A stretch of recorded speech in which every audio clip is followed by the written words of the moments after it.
Hello everybody, welcome back to my channel, Trading Secrets. This channel is for entertainment purposes only. For those of you who do not know, my name is Ali. I have over 20 years experience teaching accounting, economics, business and law. And through this channel I'll be providing some stock analysis and also a short trading lesson at the end, so please stay tuned. In the previous video we looked at Torchlight Energy Resources and the merger with MMAT. Today we're going to be continuing with that as there have been some developments with regard to dividends, and I'm also going to be looking at some questions with regard to dividends and also the merger. So let's first of all start by having a look at the previous day's chart. So if we look at the previous day's chart, we can see the stock was down, closing at $5.40 on the previous day. You'll also be able to see the latest price at time of editing as well on the screen. However, if the important thing there, if you look at the chart there, just after around about 3 p.m. UK time, we can see there was a positive bullish momentum upwards, where the stock did go from trading around $5.02, closing up at $5.40. So that was a very positive recovery. If we look at the week, we can see that the stock is up in excess of still 78% in the week, and it's also up in excess of 150% in the month. So I still think there is good scope for momentum upwards. And let's now have a look at the latest developments in terms of the dividends. There was a statement released with regard to payment of dividends. So let's have a look at a summary of this, which is summarized in 3 sections. Here on the screen we can see dividends will be paid in 3 waves per proxy statement. Number 1, you will receive a preferred share at merger. Number 2, upon sale of assets, you will receive a cash dividend. Number 3, whatever is left over after the debt, merger costs, initial cash payments, etc. will be an excess dividend. So let's just take that in and have a look at what that potentially means. And what I'd now like to do is draw your attention back to the statement on the Torchlight website. So I'm going to just go back here on the screen to the second and third paragraphs. So second paragraph is basically again reinforcement of what we said in the previous video. Stockholders or shareholders on record on June the 24th, 2021 will be entitled to receive the dividend, which will consist of 1 share of Series A preferred stock for each one of common stock on that date, subject to any reverse split of Torchlight's common stock after record date but before the dividend is paid. So the other date that we looked at in the previous video, although it says there June 24th, you should also be holding this as a minimum June 22nd. So if you do not have the stock on June the 22nd, you will not be entitled to the dividend. So if you are looking to invest, I would say the key day is before the 22nd. So Friday is the opportunity, Monday could be the last chance.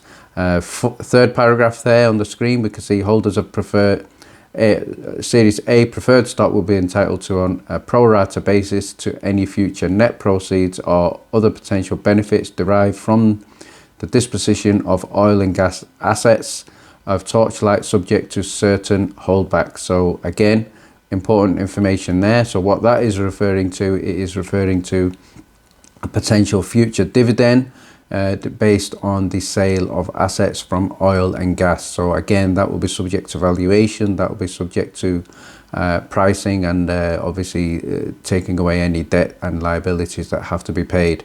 So the arrangements with Metamaterial is expected to close before the end of June.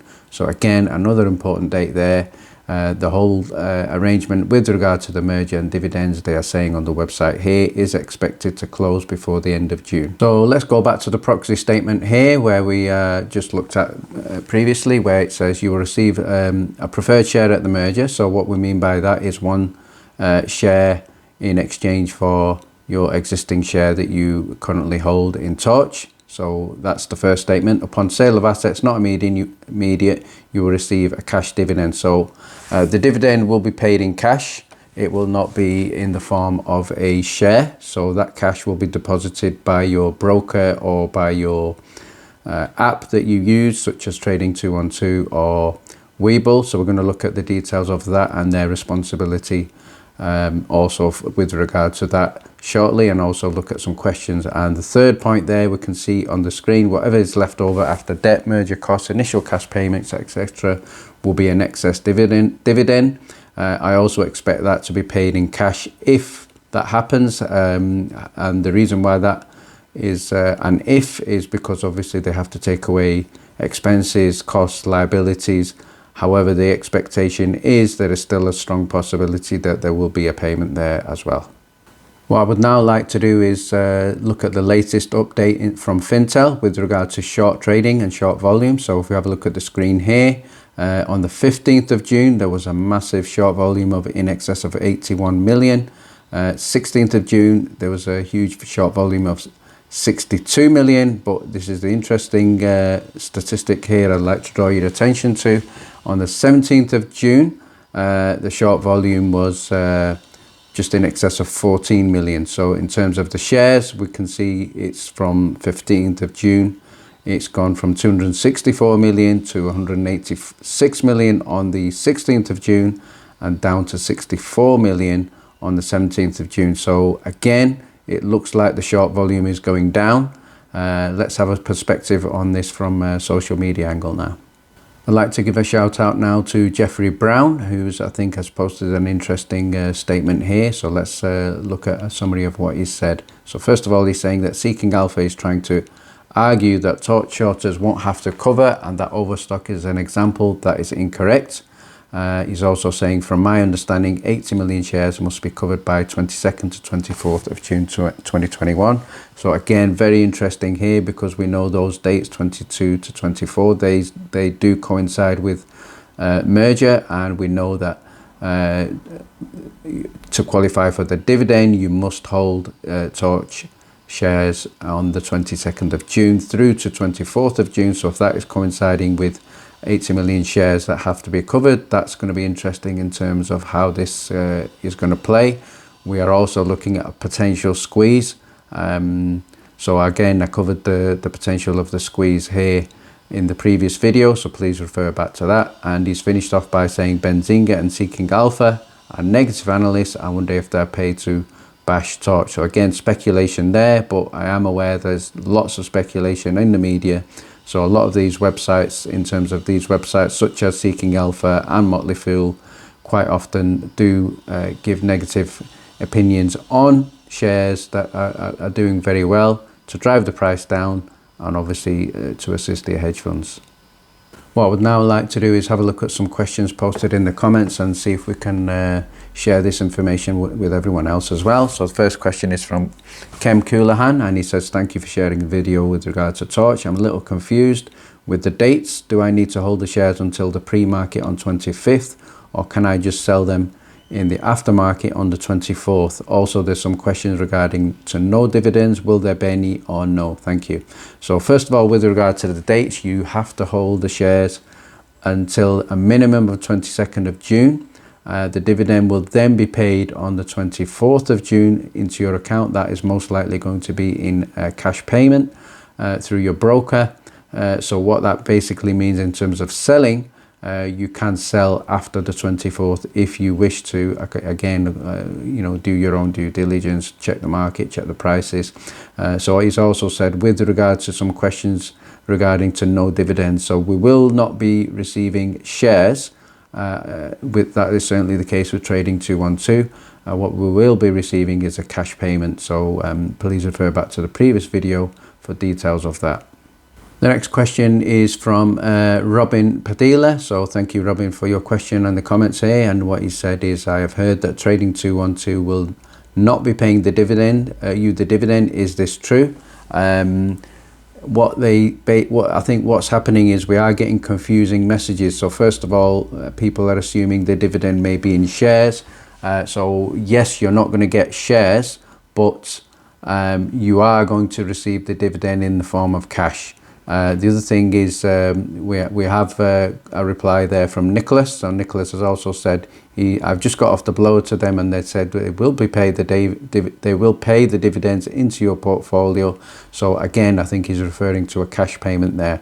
So what I'd like to now do is just to clarify for everyone is share with you the responsibility of trading 212. So if you have a look at the screen here, section 20.2 of the share dealing service terms and conditions on your trading 212 agreement. I'll just summarize that for you on the screen. We will be responsible for claiming and receiving dividends, interest payments and other income payments accruing to your investments we hold on your behalf.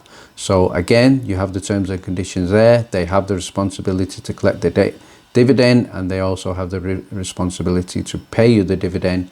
If anybody does not receive the dividend and you are a qualifying shareholder, then this is a very strong argument for breach of contract here. Same situation will also apply for Webull, so please check your terms and conditions for Webull, and also same conditions for trading through Robinhood. And I'm very confident that there won't be any issues. Key thing is not to sell on the qualifying dates. What I'd now like to do is give a final shout out to Radar7382, who I think has given a very interesting post here covering dividends and also covering shorts. So let's have a look at what he's said and get a perspective on this. So what he said, first of all, is if I'm the bank and I own the shares on the 21st, I'll receive the dividend. If I lend it to a short on the 23rd, the short receives the dividend. So once the short sells the stock, they no longer receive the dividend, meaning the bank no longer receives the dividend, meaning the short now has to pay back the valuation of the dividend out of pocket.